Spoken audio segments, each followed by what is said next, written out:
you know what? While we're on the subject of football, women's Euros obviously going on at the minute. It's probably the first women's competition that I've watched pretty much every single game all the way through. And England, at the time of recording this, we're technically through to the quarterfinals or round of 16, whatever you call it. 7 goals scored, no goals conceded. I mean, it's looking like a pretty decent Euros for us. So, how far do you And we'll reckon we'll go. go? I think we could go all the way if I'm completely Yeah. honest. Yeah, I think it's crazy if you look back over the last sort of couple of years. Women's football's really come on a long way in terms Yeah. of yeah, being more in the media. People are talking about it. I've had messages that that men that normally don't watch women's football, they're watching it this Yeah. tournament, which to me, there's obviously a big buzz about this year. I mean, obviously the men had it last year, getting to the final.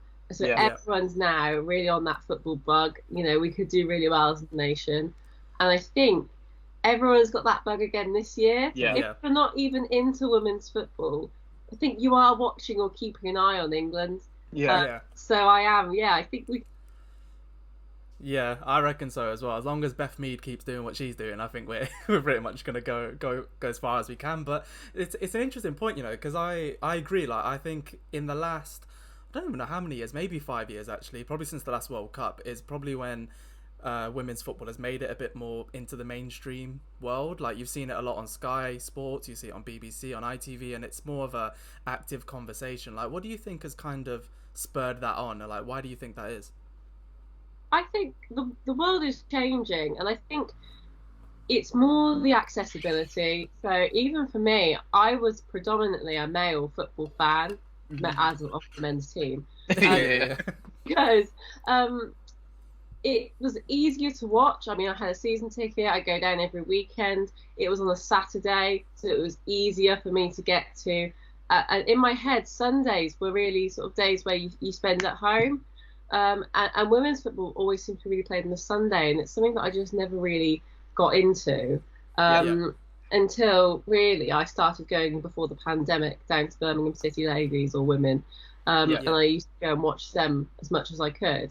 I Mhm. think it's the accessibility now. Everything's on social media, on television, on the radio. There's a lot more coverage, and I think it's long overdue. Women were playing football in the 1920s, you know, before it Yeah. got banned. So it is long overdue, and I think it is the accessibility. If it wasn't for being able to watch things on telly or hearing it on the radio, I don't think even I would have been able to get into the game as easily because it's just not, it wasn't accessible. I mean, I yeah, remember yeah, it must be about 10 years ago. Back in the day, it was Bristol Academy, and my dad put it on telly. I think it was Right. the cup final or something. And I'd never watched a game of women's football before. I didn't really know to that extent that women were able to play games that would be put on telly.